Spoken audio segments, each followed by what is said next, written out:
Hello, Southbridge. I am here at 12 Crane Street, this large, colorful, and mostly silver building that many of us pass by every day. Do you ever wonder what's going on inside? Today, we are going to focus on the gem that it holds, the history behind the many simple household items that we all take for granted, but the role they play is so important to each and every one of us.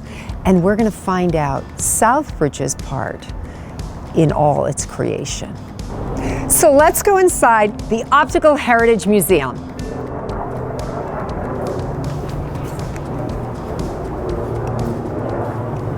Hey. Hey, Dick. Thanks for coming.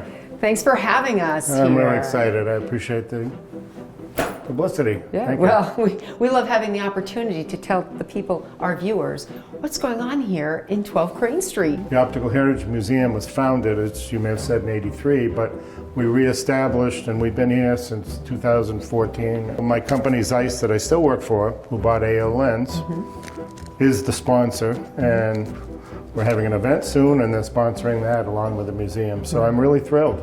So you have items here from the American Optical Building, the complex, from the family, from the company. And this is great. Really, so this happens to be the only clock that's not at the Village, but of the Wells collection. And this was George Wells's clock. In 1912, that's where it sat in his office the year he died. But Wow. that was his office, and that's the clock. George Wells really helped found what American Optical became.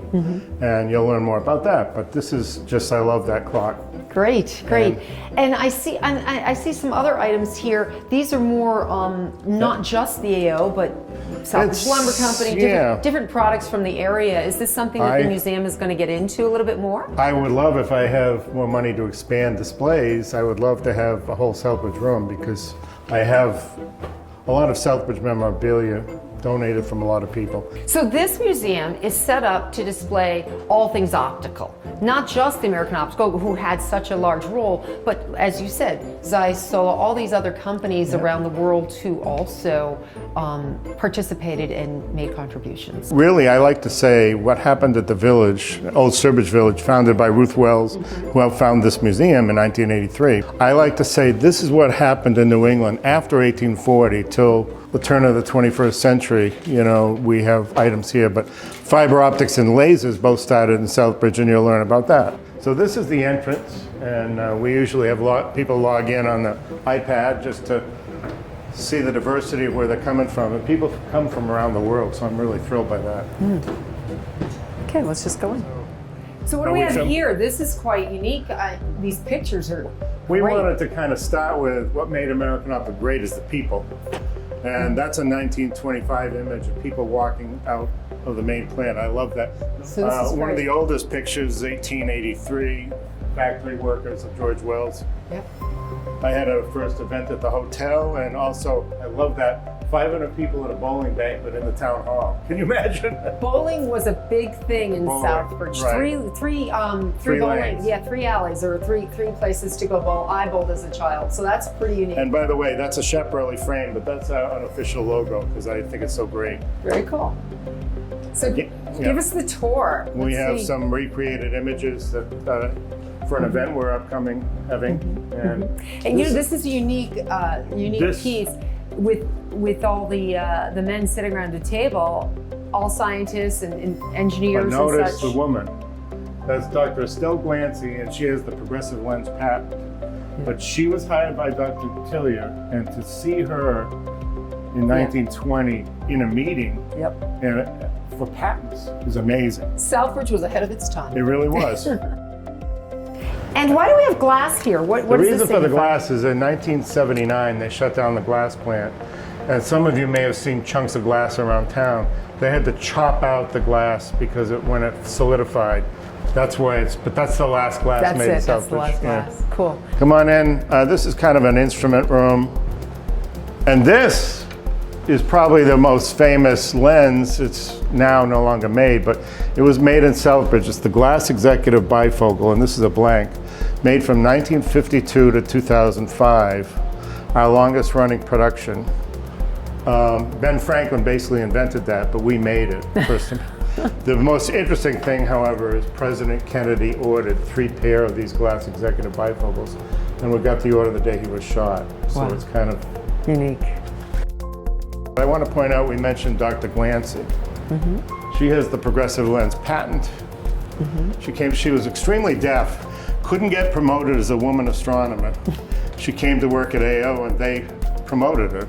I mean, in today's standards, she probably didn't recognize like she should have been, but we recognize her now. But over here in this corner, I'm quite thrilled. 2 major projects were happening in 1955, the year we had a flood and almost lost everything. Todd AO widescreen movie projection. It was a curved image on a curved screen.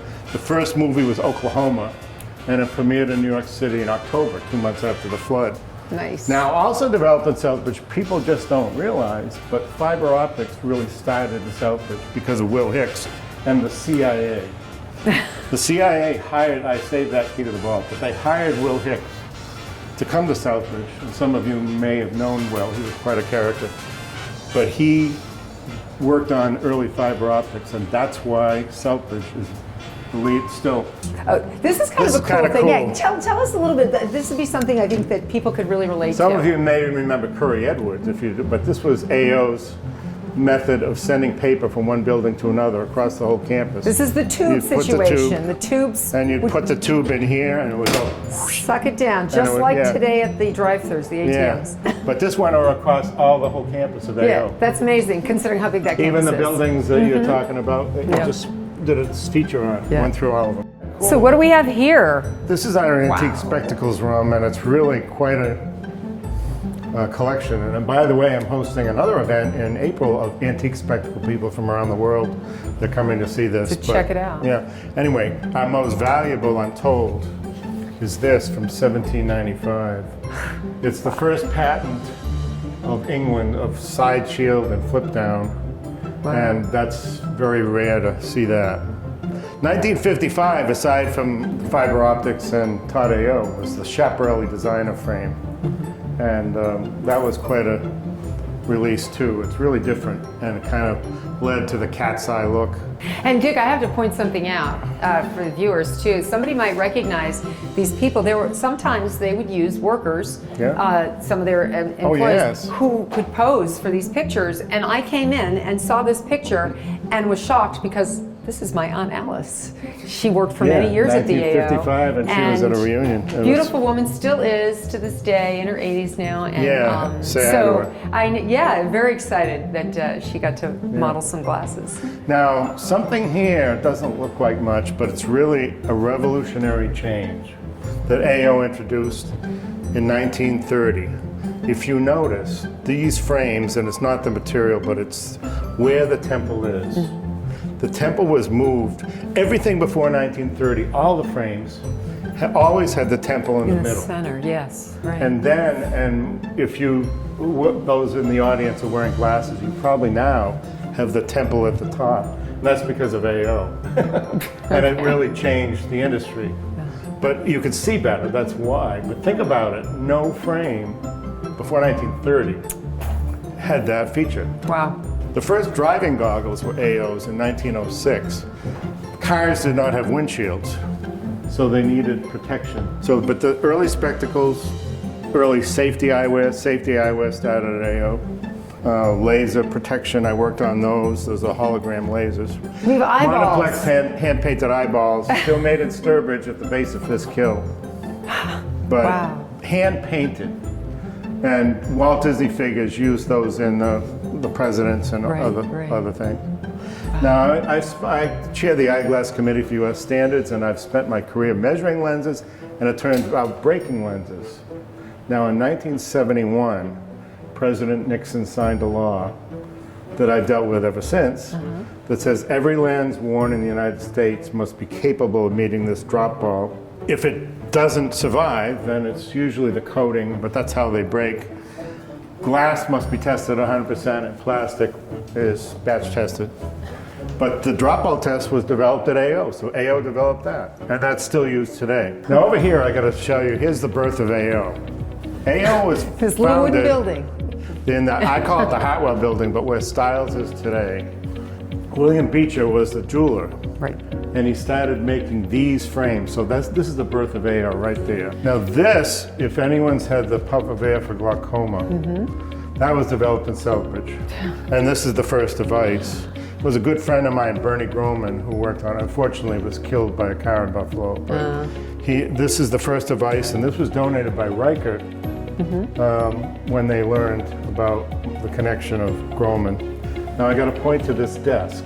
This desk I worked on when I first started in AO.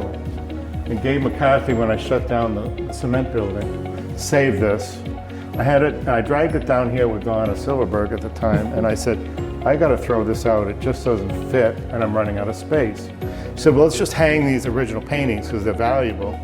And as she's hanging the painting, she said, wait a minute, it's in the painting. So I learned that this and this and everything here was in the painting. In the painting. So I was about to throw it out. You have multiple pieces of history here. I can't, You can't throw it out now, that's for sure. So we're moving on here now towards the end of the museum a little bit. Yep. We're coming up to some We have newer, a new display of optical illusions. new displays. For any optician in the listening audience, this is very unique because Charles Prentice, the father of optometry and opticianry, this is his handmade, this is his trial lens set that he developed with AO, and that's the gift AO gave him. Wow. From the turn of the 20th century, about 1900. Now there's a story to this. I was saying before. This is a great story. So this man this is a great story. murdered somebody in the 1950s. Not great. And in the murder scene, he lost one of his lenses from the eyeglass. So J. Edgar Hoover sent out this letter to all people in the industry. If he comes asking for a new lens, that's the prescription. And they caught him. He came into the store and they arrested him. So we've saved the beginning for the end, actually, because there's a really great event coming up on March 25th to celebrate the Lensometer. Yep. Can you tell us something about why you're doing that?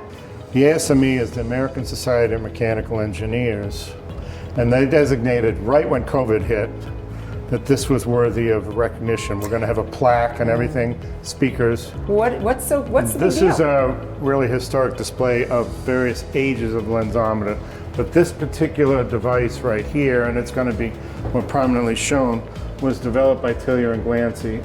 It was introduced in 1921, and it is still the same unit today to measure eyeglass lens power. Wow. Prior to this date, they had to guess, or it wasn't easy to measure. If they made a lens, how did they know it was correct? You know, the prescription system was all developed here. Everything was developed, but the measurement, it was key. And this was a pre-production 1914 model. But also key, and I show this in every tour, is Doc Tillier, before coming to the AO, calibrated these lenses to develop the lensometer. It's the only set that exists, and it's a true power lens set. It's invaluable. I mean, there's no value because it's unique. This has been a great tour. Well, thank you. You have really, thank you for having us, Southbridge Community Television. And Thanks for coming, I appreciate it. And, you know, there's just so much history in our community, and you've done a wonderful job preserving it. Along with Zeiss and so all my many volunteers. others. And our board. We're a nonprofit, by the way, Yep. 501c3. Right. So there you have it, inside the Optical Heritage Museum. We have seen a lot today. We've brought a lot of information to you. I hope you take the time to come out and view what's here and to appreciate the history. I mean, the only thing we can do for the future is to understand the past and move forward with that information and develop even more and greater things, and maybe you'll be part of that. So get in touch with the museum with the information that we have here on the screen. Go to their website, their Facebook, give them a phone call, and come out and celebrate Southbridge and all its wonderful history. I'm Denise Clemence, Southbridge Community Television. Thank you for joining us today.